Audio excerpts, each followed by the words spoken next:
که غواړې چې ما ته هر ځای کې عزت ملو شي او هر ځای کې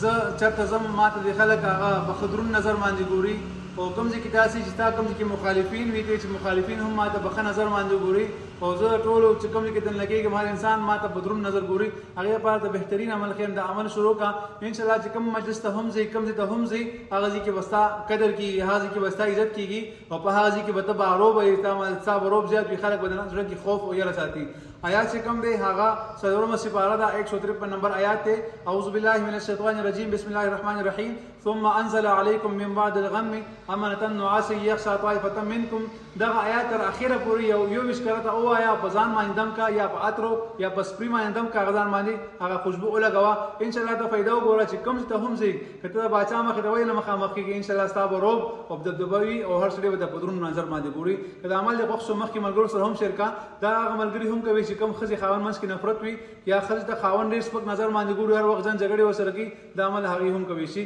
السلام علیکم ورحمت الله وبرکاته